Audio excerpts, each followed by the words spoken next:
Hi there, so this is the number three of a small slew of videos that I said in that video where I talk about going on this break for 6 months until September that I would like to make because they're somewhat time sensitive. And yeah, I've just been thinking about which ones to put out there, but I've come to the conclusion that this is one of them because events in this area, which I'm about to discuss in a second, are moving slowly but surely in the direction I was shown in these prophetic dreams, and it's better I put this out here now so I can, so I have direct proof and evidence that I was shown it before it happened, because I believe this will come to fulfillment. So these two dreams are about Israel. The first one is more about the Israel-Palestine situation, and I was actually given this. I will talk about that one first because it's more in the chronological order of how things will unfold. That is the order in time in which they will play out. But the one I will talk about second, I actually had that one earlier. But I had both of these dreams in 2021, probably about 4 months apart, between May and October, sort of 4 or 5 months apart. Yeah. So here we go. Yeah, so as I said, the first dream that I will discuss here, I had this one around October 2021 when I was still in Ayampe down on the coast. And in this dream, again, it meets all the criteria for my prophetic dreams. And it was spliced in between other dream sequences which were more dreamy in some cases. This was pretty lucid and clear, which is one of the criteria, and also, yeah, that stuff mostly pertained to my personal life, but this was clearly a message dream. So, yeah, I was dreaming about other things, and then this scene started. And I was shown a view of the Rockerfeller Center in New York, and it's this big, I recognized it, it's this big, tall kind of, looks like an oblong or a rectangle tilted on its side. Kind of looks like a, when people put those lines of domino blocks in lines so that when you tilt one, all the others fall over like that. Kind of looks like one of those, but face on. And I'll put a link in the description box to a photo of this building. I think it's part of the UN headquarters, and if you've got a spare 5 to 10 years, because that's how much time you're going to need if you want to go right to the bottom of the rabbit hole. One of the entrances to the rabbit hole is the shadowy deep state elites who fund some of these multinational globalist organizations like the UN, and it's interesting that the Rockefellers funded. I'm pretty sure it's named after them, this center. But yeah, so if you got 5 or 10 years to fully understand what's going on in the world, there's an entrance hole. Anyway, all right. So God showed me the building.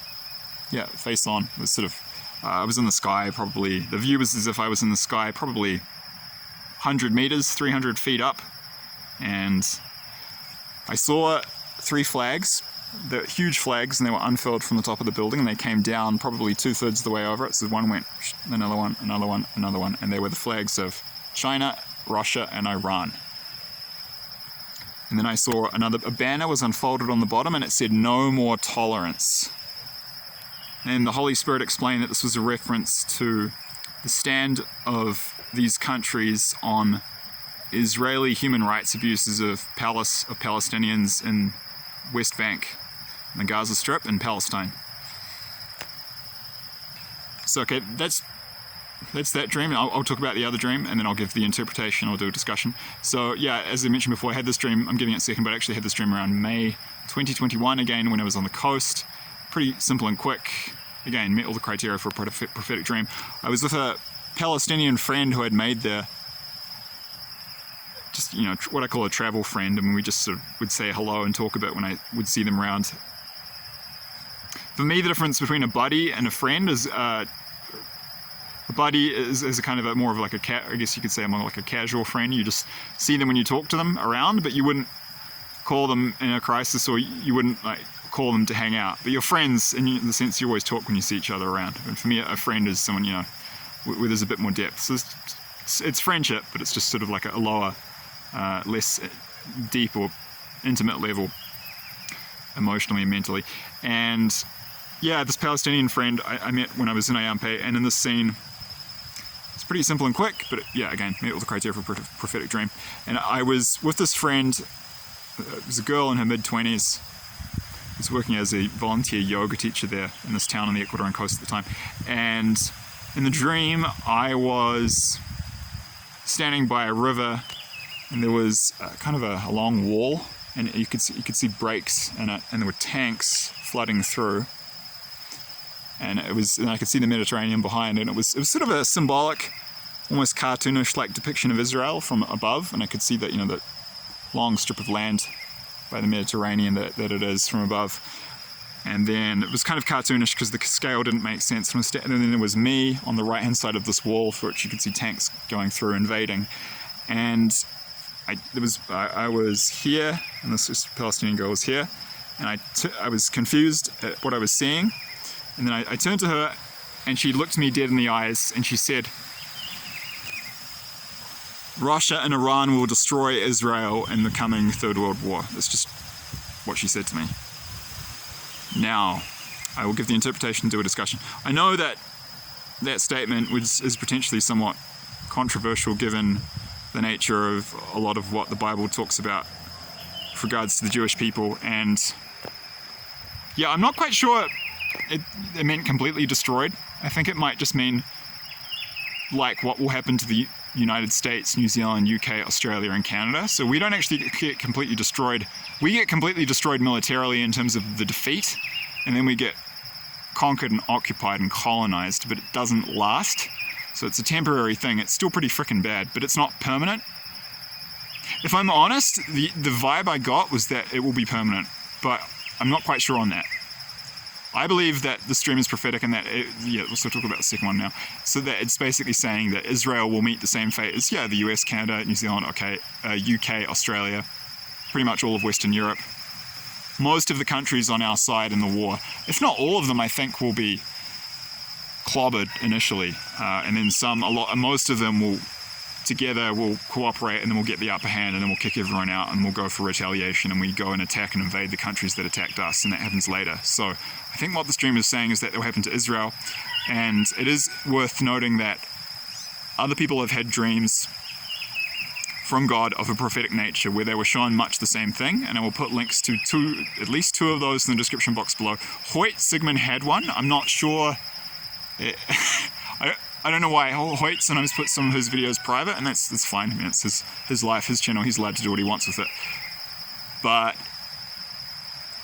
for this reason, there's been a little bit of movement there in the past, and I get it. I mean, I do the same thing to an extent for various reasons. Sometimes you just test stuff out and you realize that you're not comfortable with it being out there, so then you put it to private, but I don't know his reasons. In any case, I don't think that video that he put out about Israel is still public, but I will have a look and see if I can find it, and I will certainly put links to two videos of prophetic dreams from God about Israel's defeat in World War III. One is from Eyes Open in California Dreams, and he was shown Israeli armies getting annihilated by Iran and Syria.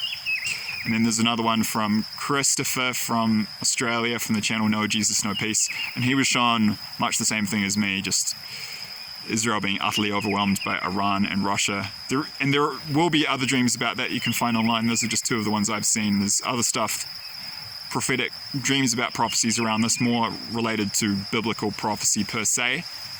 Well, there probably is some overlap between these prophetic dreams about Israel's future that I've seen and ones that are more focused on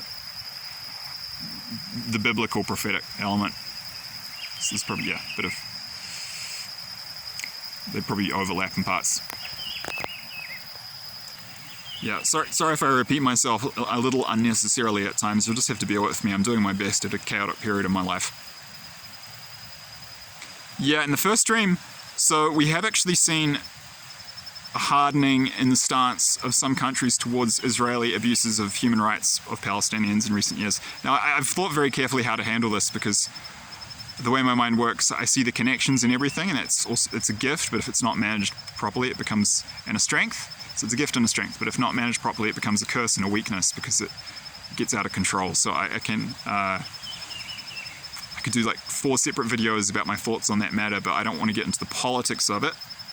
But I will say here, and I especially don't want to get into the politics of it because I understand that a lot of Christians are sensitive around that because of their beliefs, and I want to respect those beliefs. I did a video recently where I was a bit tactless and I said no one cares about what you think, like what you believe around reincarnation, which was freaking stupid. Sorry, I took that down. I realized it was just, I don't know, we all make mistakes, right?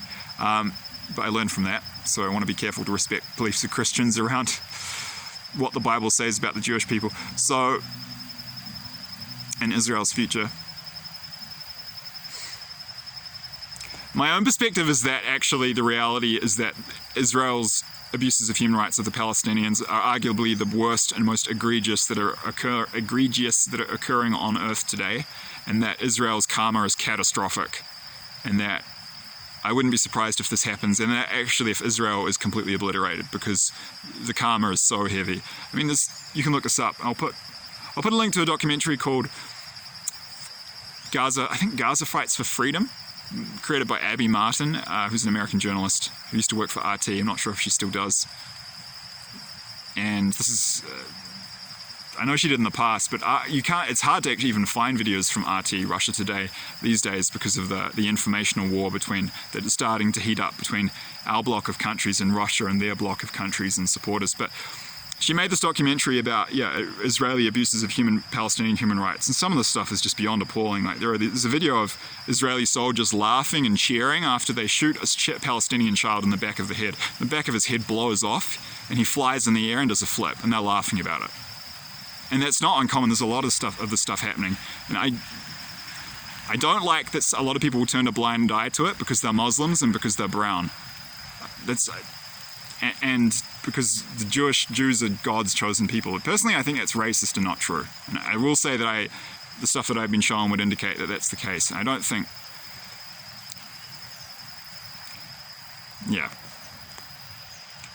And one thing more that I will say, I have to put this subtly and tactfully. French philosopher Voltaire said, "To know who rules over you, just observe who you're not allowed to criticize."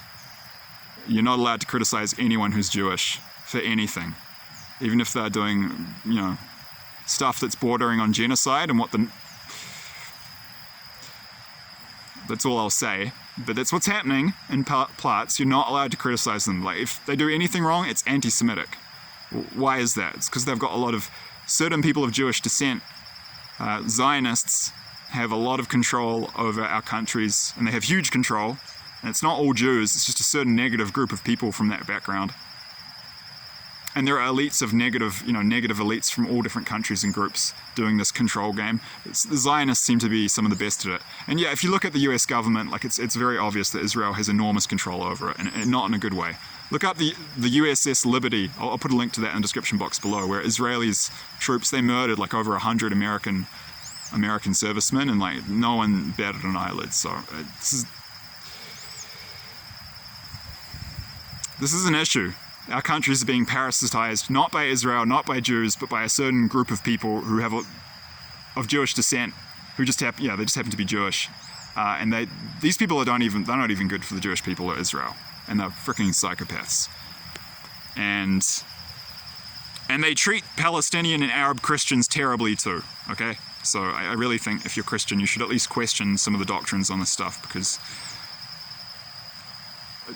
what's happening to the Palestinians and the way they're being treated by the Israeli military right now, not all Israelis, is truly reprehensible and shocking. So to wind this up, there has been a notable silence on this issue for many decades, but this does now appear to be changing. I'll put a link below to some links about news articles of developing events in this area and from recent weeks and months. I think it was just in the last 2 weeks, South Africa, they closed their embassy, I think, in Israel, or they made some official protest about apartheid in Israel. And it is apartheid in Israel, and there's actually racism towards other groups too, towards Africans, people of dark skin. And I actually believe this is a good thing, that the international community is starting to get a bit stuck in there on this. And it's a reflection of declining American power, because Israel and the US are just really tight allies. And as we move to a more multipolar world and we see more the rise of power of groups like China and Iran and Russia, we're bound to see more of this. And so this prophetic dream is saying that, yeah, you will see a marked shift in the discourse on this issue globally. There will be a lot more criticism of Israel and what they're doing to the Palestinians, and we will see this reflected in international institutions like the United Nations, and things won't be like they were before. In the past, you never saw any criticism of Israelis for like whatever they did. That's been changing in recent years, even in the United States, where their media is extremely pro-Israel and tends to ignore what happens to Palestinians. I think it was Operation Protective Edge back in 2013 or 2014 was one of the many operations where huge numbers of Palestinian civilians were killed by Israelis. You even started to see some criticism from the US, but all that will intensify. So yeah, I believe those dreams are prophetic. I believe you'll see that as a trend. And then in the end, you will actually see Russia and Iran fighting with Israel and invading them in World War III. And that makes sense because right now Israel and Turkey are doing the same thing. They're doing this kind of, my chemistry class had a Canadian chemistry teacher back in 2004, and we used to joke with her and tease her in an affectionate way because we call them seesaws in New Zealand, but she would call them a teeter-totter in a Canadian accent, but that's a piece of, like a playground, things jeez, it's raining, okay. They go like this, one kid sits on this end, one other sits on that end. I don't know what they call them in other countries. They call them seesaws in New Zealand. I have to move, give me 1 second. Okay, just to finish off, so yeah, what you've seen is this seesaw approach by both Turkey and Israel towards how they conduct their international affairs in the early stages of this Third World War. So they're trying to have it both ways. They're trying to stay in bed with the US, but not piss off Russia. So for example, Israel gets a huge amount of military technology from the US, but Russia's so big and so powerful, they don't want to piss them off because, then they might come attack them. And the same with Turkey. Turkey gets important arms and weapons from the US. It gets really complicated with Turkey with lots of other groups like the Kurds that won't even get into it. But the point is, this won't last. They won't be able to. At a certain point, countries will start having to make hard choices, and they'll have to choose one or the other. And I think you will see Turkey join our side. They're probably going to get clobbered by Russia at one point as well. But yeah, ultimately, Israel, I think, will side. I think that anyway, and all the evidence says that it will. But other people have been shown this in prophetic dreams as well as me. I believe, yeah, they will side with the US, and then, yeah, and Russia and Iran are really tight. And Iran and Israel are just absolute bitter enemies, arch rivals. So, yeah. This change in the international discourse around the Palestinian human rights issue, which you'll see, and reflected in what countries are saying and doing the UN, that will kind of precede this choosing of sides that you'll see, and then, yeah, and then in the end, Russia and Iran will invade Israel and really destroy the country. And I'm not even sure Israel will exist in the future. Interestingly, Albert Einstein did actually critique Israel on the same basis I have here, and he talked about how human rights abuses of the Palestinian people and Arabs would ultimately lead to the complete destruction of Israel. And I'll put a link to a letter about that in the description box below, and he was a Jew. So yeah, I would advise any Israelis who aren't planning to fight to just get out, because it's not looking good, as it is for most countries on our side, moving into this Third World War. And I'll put that link to Hoyt Sigmund's video in the description box below if I can find it, but I'm not sure if it's still public. But feel free to review the evidence of those other prophetic dreams, because we're all being shown the same stuff. I hope that's of some value. Thank you.